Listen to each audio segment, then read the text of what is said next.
Hello दोस्तों, मैं हूं विकास यादव। एमडीएम कैंपस में आपका हार्दिक स्वागत है। देखिए, आज हम जो टॉपिक पढ़ेंगे उसका नाम है कैलेंडर। देखिए, कैलेंडर इस दुनिया में बहुत सारे चल रहे हैं, ठीक है जी।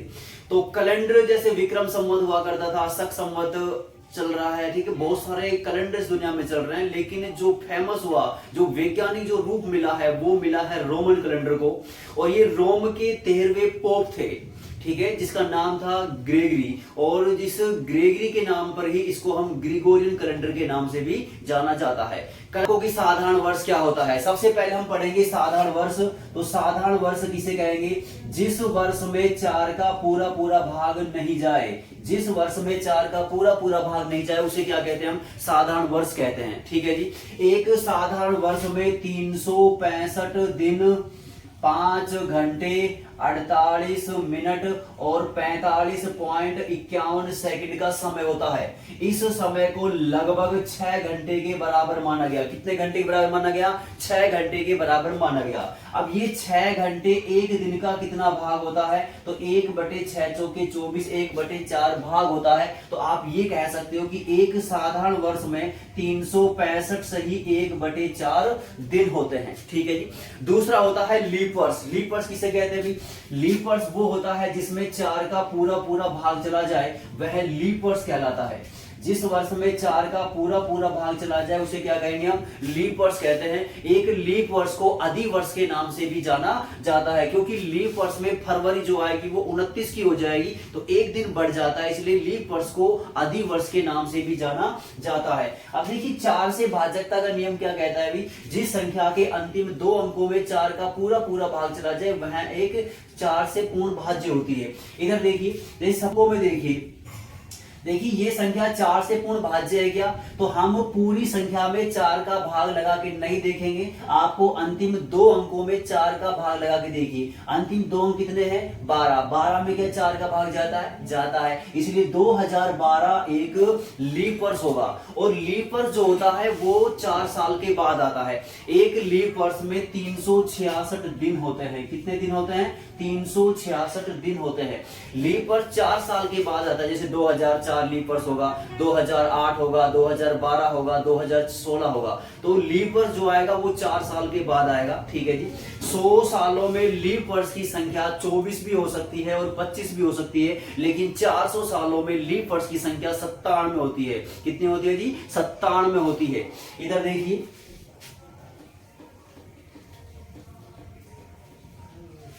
देखिए 1 से 100 सालों में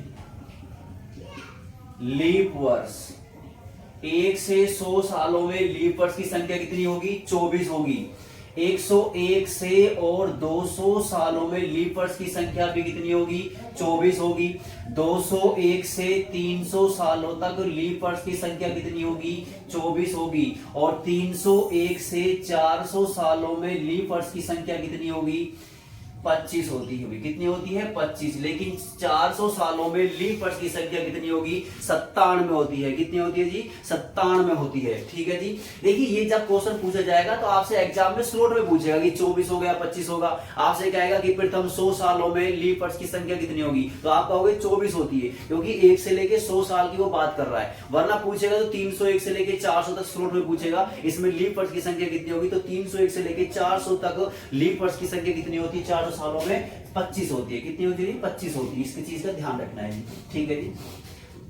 देखिए, जिस शताब्दी में 400 का पूरा पूरा भाग चला जाए उसे लीप वर्ष शताब्दी कहते हैं। क्या कहते हैं जी?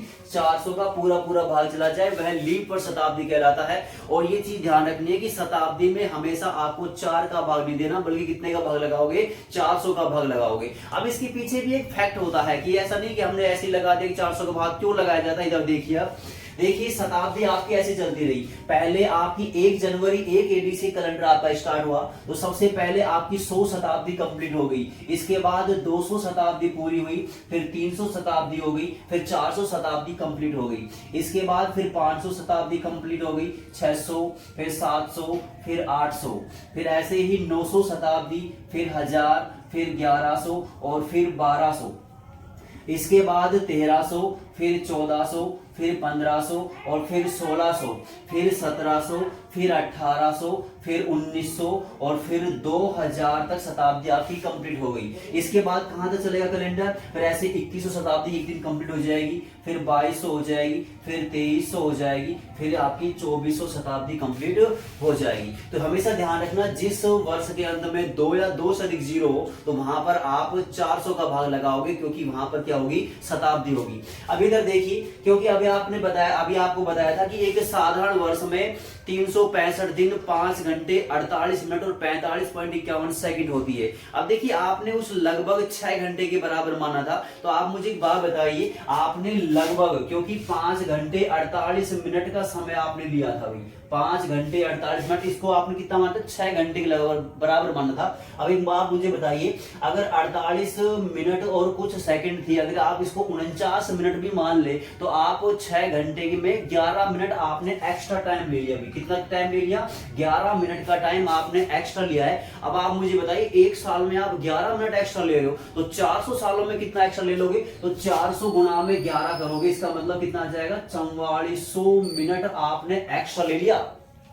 और एक दिन में कितने मिनट होती है, अब आप मुझे बताइए, एक दिन में होते हैं भाई 24 घंटे और एक घंटे में होती है 60 मिनट, तो ये 1440 मिनट एक दिन में होती है। तो लगभग इसका मतलब अगर 1440 को हम 3 से गुणा कर दें तो यह आ जाएगा 0, 4 या 12 हासिल 1 4 42 और 1 4320 मिनट का समय हो जाएगा। लगभग किसके बराबर जा रहा है, 4400 मिनट के। इसका मतलब ये 3 दिन आपने, जो ये 3 दिन लिया है, 3 दिन आपने एक्स्ट्रा ले ली 400 सालों में। अब आपने क्या करना था कि 400 सालों में इस 3 दिन को आपको एडजस्ट करना पड़ा, इसलिए एडजस्ट कहां किया, हर शताब्दी में से एक एक दिन को माइनस कर दिया, इसलिए कुछ रिमाइंडर बचा ही नहीं। तो 400 साल तक रिमाइंडर कितना बचा, 0 बच गया। इसलिए आप ये कह सकते हैं कि हर 400 साल में कैलेंडर रिपीट होता है भी, ठीक है, इस चीज का ध्यान रखना। ठीक है, तो आपको क्लियर हो गया होगा कि शताब्दी में हमेशा कितने का भाग लगाएंगे भी, 400 का भाग लगाओगे। जिसमें 400 का पूरा पूरा भाग चला जाए वह लीप वर्ष शताब्दी कहलाता है। ठीक है, अब देखिए आप नेक्स्ट क्वेश्चन देखिए एक बार बहुत ही इंपॉर्टेंट क्वेश्चन आया हुआ है, हरियाणा पुलिस 2018 में क्वेश्चन आया हुआ है। देखिए क्वेश्चन क्या था कि 400 वर्षों में 29 तारीख कितनी बार आएगी, 29 तारीख कितनी बार आएगी। ठीक है जी, देखिए 400 सालों में 29 तारीख कितनी बार आएगी। अब आप मुझे एक बात बताइए, एक साल में कितनी बार आती है 29 तारीख। आपने कहा जनवरी, फरवरी, मार्च, अप्रैल हर महीने में आती है, लेकिन फरवरी का कभी कभी आता है। लीप वर्ष होगा तो फरवरी 29 की आएगी, अदरवाइज नहीं आएगी। इसका मतलब आप ये कह सकते हो फरवरी को हटा दे तो एक साल में तो 11 महीनों में 29 तारीख आएगी। आपने कहा बिल्कुल आएगी भाई, जनवरी में भी आएगी, फरवरी में नहीं आएगी, लेकिन मार्च, अप्रैल, मई सब में हर महीने में आएगी, क्योंकि 29 का भाई 30 का महीना होता है तो 29 तारीख तो आएगी आएगी। 31 का महीना होता है तो भी 29 तारीख आएगी। इसका मतलब 29 तारीख एक साल में 11 बार आती है। कितनी बार आती है भी, 11 बार आती है। तो आप मुझे बताओ 400 सालों में कितनी बार आएगी। आपने कहा 11 को 400 से गुणा कर दो तो कितनी बार आएगी, 4400 बार आएगी। अब आपने पता लगा भाई 29 तारीख कितनी बार आएगी। तो अब एक बात बताइए मुझे कि 400 सालों में लीप वर्ष कितना होता है। तो लीप वर्ष का मतलब 29 फरवरी से तो है, तो इसका मतलब लीप वर्ष कितने आएंगे, 97 होंगे। तो अगर 4400 में 97 जोड़ दें तो 4497 बार आएगी। तो 29 तारीख कितनी बार आएगी, 4497 बार आएगी। अर्थात अच्छा, ये अगर आपसे क्वेश्चन पूछता, देखिए वीडियो के अंत तक बने रहिए, बहुत इंटरेस्टिंग टॉपिक चल रहा है। इधर देखिए 400 वर्षों में 29 फरवरी कितनी बार आएगी। अच्छा एक बात बताइए मुझे कि 400 सालों में 29 फरवरी कितनी बार आएगी। आपने कहा 29 फरवरी लीप वर्ष तो है भाई, 29 फरवरी जब आ रही होगी इसका मतलब वो लीप ईयर पूछना चाह रहा है। तो लीप ईयर कितने होते हैं, 97। इसका मतलब इसका जो आंसर आएगा वो केवल 97 बार आएगी। 29 फरवरी कह दे चाहे वो लीप वर्ष कह दे, एक ही बात है। तो 400 सालों में लीप वर्ष की संख्या कितनी होगी, 97 होगी। ठीक है जी। अच्छा अब आप मुझे बताइए कि 400 सालों में 30 तारीख कितनी बार आएगी। 400 सालों में 30 तारीख कितनी बार आएगी। अच्छा एक बात बताइए, 30 तारीख कब कब आती है? आपने कहा फरवरी को अगर छोड़ दे तो हर महीने में 30 तारीख आएगी। इसका मतलब 11 महीने बच गए फरवरी को हटा के, तो इसका मतलब एक साल में 11 बार आएगी। तो 400 सालों में कितनी बार आएगी? तो आपने कहा 400 को 11 से गुणा कर दें, इसका मतलब 4400 बार आएगी। तो 400 वर्षों में 30 तारीख कितनी बार आएगी? 4400 बार आएगी। ठीक है जी। अच्छा नेक्स्ट अगर आपसे ये पूछ ले कि 400 वर्षों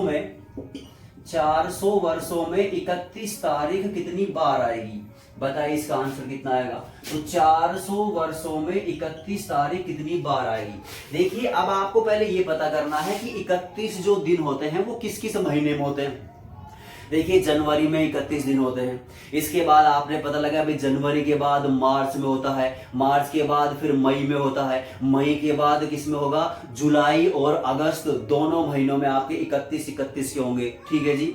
इसके बाद अक्टूबर में होगा, इसके बाद फिर दिसंबर में होगा। इसका मतलब 7 महीने ऐसे होते हैं जिनमें 31 का दिन होता है भाई, 31 दिन होते हैं 7 महीनों में। इसका मतलब अब आप मुझे बताइए एक साल में 7 बार आएगी भाई, कौन सी तारीख? 31 तारीख। तो 400 सालों में कितनी बार आएगी? तो 400 गुणा 7 कर देंगे, इसका मतलब कितनी बार आएगी? 2800 बार आएगी। ठीक है जी। आज के लिए बहुत है जी, नमस्कार। तो please like share and subscribe कीजिए, फिर नेक्स्ट पार्ट में मिलेंगे हम कैलेंडर में। ठीक है जी, धन्यवाद।